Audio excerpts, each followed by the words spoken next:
Now I'd like to welcome Will Irving, an associate professor of practice at the Edward J. Blaustein School of Planning and Public Policy, where he leads the Rutgers Economic Advisory Service.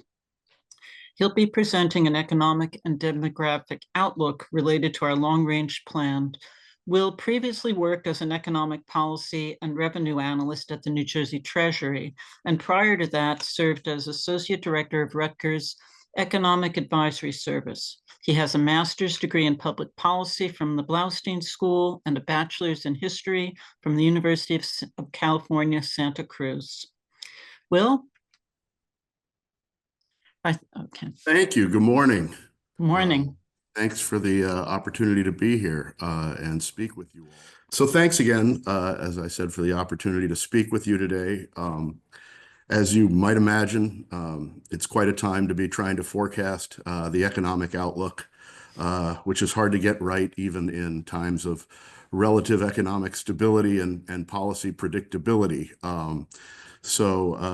Despite the current turmoil, I hope this is a helpful conversation, and I'd note that just a caveat that things are changing very fast in the outlook, and anything I say today could change quickly.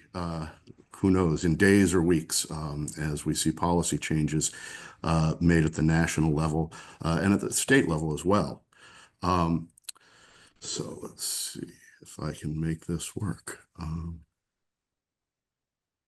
Sorry, here we go. Before I start, I just want to give a little plug for our unit at Rutgers, RECON, the Rutgers Economic Advisory Service, which has been around for well over 2 decades and provides economic analysis consulting services to state agencies and private entities using various modeling tools for forecasting, simulations, and economic analysis. We generally release 3 state economic forecasts every year, and we currently operate in cooperation with the New Jersey State Policy Lab, which is a joint project of the Blaustein School and the School of Public Administration at Rutgers Newark, and they engage in design and analysis and consulting on a full range of state policy issues, ranging from housing to energy, transportation, education, and just about any other policy area of state importance that you could probably imagine. So just a little plug there on sort of where I'm coming from and what we do. So what I'll plan to do is to cover some of the features of our most recent forecast and some of the trends and concerns that we see there. And I'll talk about some of the key economic indicators that we track, mainly GDP and employment, and some of the outlook for demographic change, which is also an important factor in the forecast right now. And I will talk a bit about the shorter term outlook because it's where we see the most impact of the volatility resulting from the current economic policy uncertainty. But I also understand that the NJTPA is very, very interested and engaged in sort of the longer term outlook. And I will try to focus primarily on that, sort of the 10 and 25-year horizon. So I'd like to start by just talking about both the short and longer term outlook for some of the major indicators from our most recent forecast. Now, I should say this forecast was from the winter, from December, January. So before the recent turmoil surrounding the tariffs and other factors, immigration policy. And our state forecast uses the national forecast from Moody's as its underlying driver for many of the equations. And so this forecast was based on Moody's December forecast, again, after the election, but before the inauguration, and uses New Jersey data through second and third quarter of last year. And Moody's December national forecast did account for some expectation of increased tariffs and extension of the tax cuts under the TCJA, as well as some action on immigration, but nothing as volatile or severe as what we've seen in the first few months of this administration. But the longer term outlook for this forecast actually remains relatively stable, even under the current conditions. I should note also this, that this is the original table from that forecast. So there have been some changes, some revisions to what's shown here as the 2024 data. We ended up with GDP coming in a little higher, actually, at 2.3%, and with employment actually coming in a little lower at 1%, with revisions both to 2024 and to prior years as well. And I'll talk about both of those indicators a little more. Personal income came in at 4.7%, and unemployment a little lower at 4.5%. But I think the first thing that sort of catches your eye in the New Jersey forecast is the large drop off in state GDP over the next couple of years, including this year. A pretty significant slowdown in economic growth, particularly compared to the US, which Moody's national forecast at the time, so in December, had at 2.2% for this year and 1.6% for next year. That outlook has dropped significantly, and I'll talk about that a little more toward the end of my talk. So growth in New Jersey drops sharply below the national rate over the next couple of years, but then kind of recovers to lag the US by about a percentage point annually over the longer term. And even under sort of calm conditions, these longer horizons were reliant very much just on the influence of long-term historical trends and relationships between indicators. And so that lag of about 0.8% over time compared to the US is really consistent with history. From 1998 to 2024, New Jersey lagged the US growth rate by about 0.8%. Over these next 2 years, and again, this is the forecast from prior to the most recent actions of the federal administration, we see a big drop off. And this is primarily driven by sensitivity in certain sectors, primarily non-durable manufacturing and financial services, the latter of which is sensitive to what was a modest expectation of decline in corporate profits. And so, this sharp overall slowdown initially kind of struck me as somewhat unrealistic. But New Jersey indeed lagged the US by about 2 full percentage points of growth in a couple of recent years, in 2014 and 2017. So while I thought that outlook of a sharp slowdown was a bit dubious at the time of this forecast, given current conditions, it may actually end up being quite accurate and even an underestimate of the level of slowdown. So again, we see in the longer term, there has not been that big a change in the outlook right now. This 0.8% sort of lag, or this, about 0.8% lag compared to the national rate, has been consistent over time. It changes year to year, but on average, this has been quite widespread sectorally across the economy. And we see sort of in terms of those sectors that used to account for a more significant share of state output, manufacturing, chemical manufacturing, construction, housing and affordable housing construction has been largely flat nationally and dropped by an annual average of about 1% annually in New Jersey over that long period of 1998 to 2024. So we've had a history of a lag, and that doesn't really change over the longer term. And that applies. We've lagged also our regional peers by a little bit. Pennsylvania has a little bit faster growth, as do New York and Maryland. Let's see. So looking at employment, more recently, New Jersey's employment growth has been characterized by a lot of volatility, including on a regular basis, fairly significant revisions to monthly and annual data that have made it very difficult to forecast. It was down to around a 1% growth on an average annual basis in 2024, so about 40,000 jobs year over year. And we've now kind of moved past the large employment gains of the COVID recovery. and are settling into a slower trajectory, similar to the last couple of years prior to COVID, when we had growth of about 30,000 jobs annually. Our December forecast projected the growth rate to decline to about 0.8% this year and 0.2% next year, so a significant slowing in employment growth, even before, again, the recent national policy changes. And if you look at this graph, it's the red bars represent growth from 2024 to 2034. Very flat for a lot of sectors, with growth primarily coming in the trade, transportation, utilities sector, in professional and business services, which has historically been strong in New Jersey, but somewhat weaker over the last couple of years.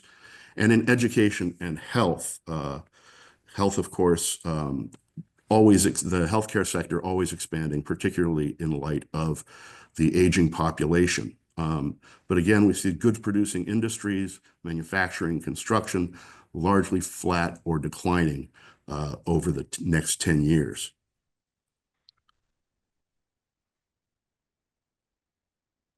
On the demographic outlook, New Jersey, as you, I think, are probably all aware, given the field that you work in, has been losing population to other states at a significant rate for at least the last couple of decades.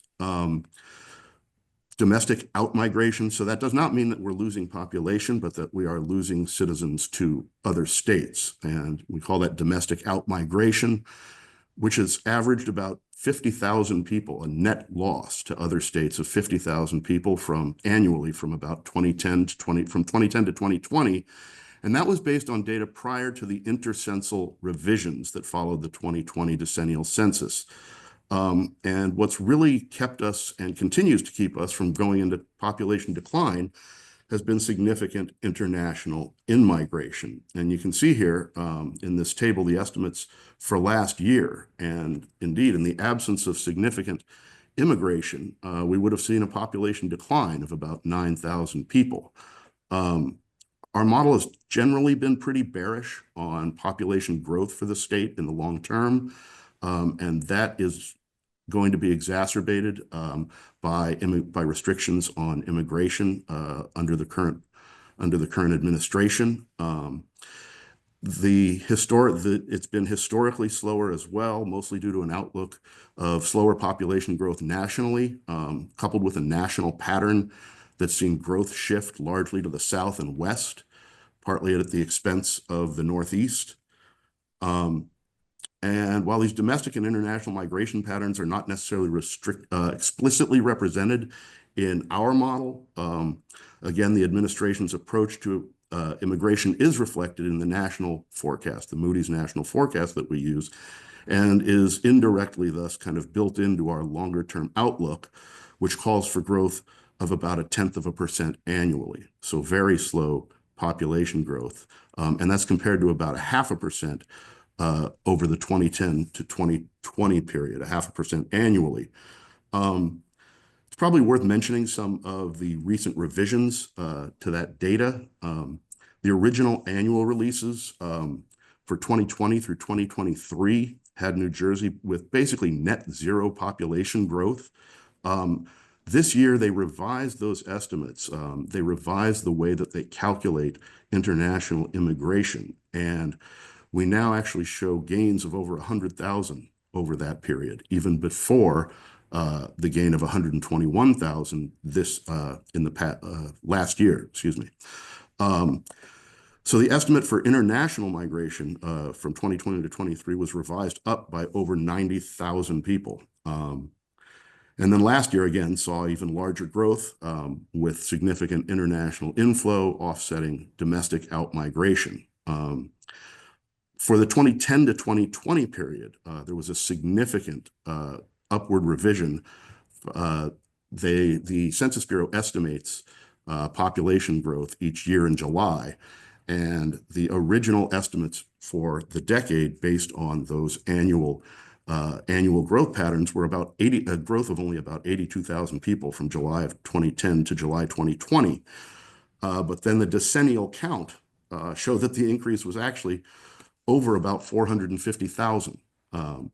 So a much higher growth rate. And when the Census Bureau then goes back and revises their annual population change over the decade, what they don't tell us is how the components changed, unfortunately.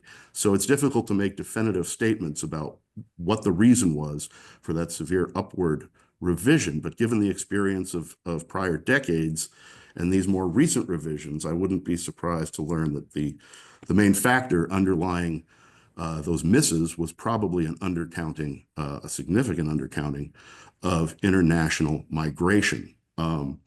One might also suppose that the domestic outmigration numbers were maybe not as bad as they seemed.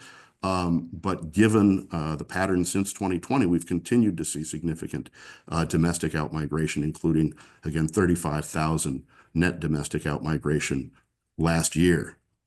So the longer-term outlook continues to be, particularly in light of the restrictions on immigration, for very slow population growth in New Jersey over the longer term.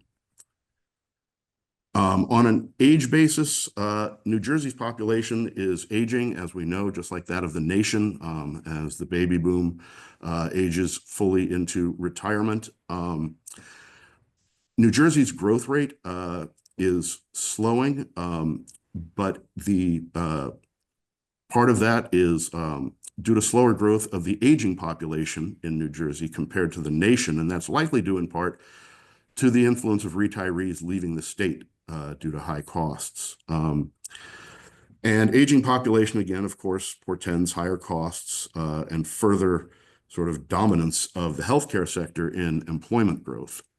And at this point, it's difficult to say whether policies like Stay in J, which you may be aware of, whether we'll be in a fiscal position to use those policies, and whether they will be able to do enough to keep the aging population here in the state.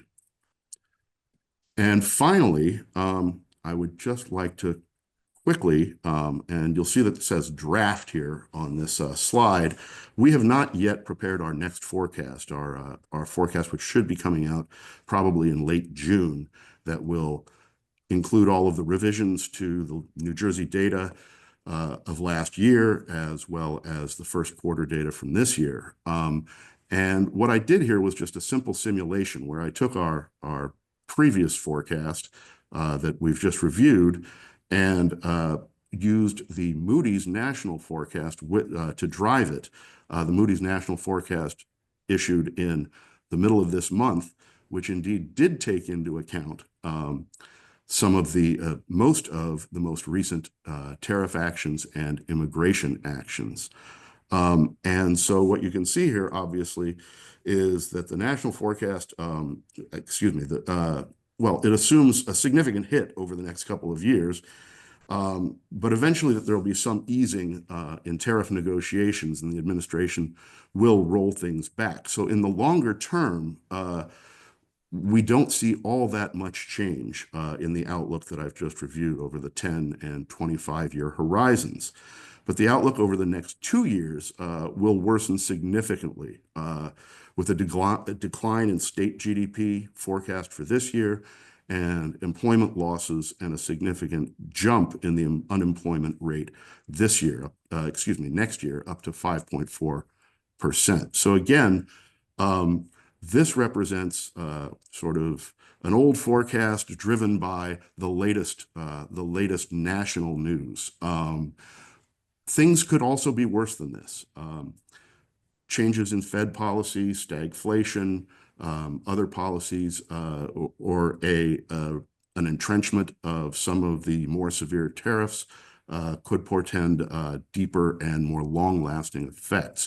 But for the time being, the national forecast, and thus our sort of mid-range to longer-range state forecast, actually sees a lot of these issues resolving over the longer term. And that is the current forecast. I think I went a little bit fast. I think I probably kept in the time limit.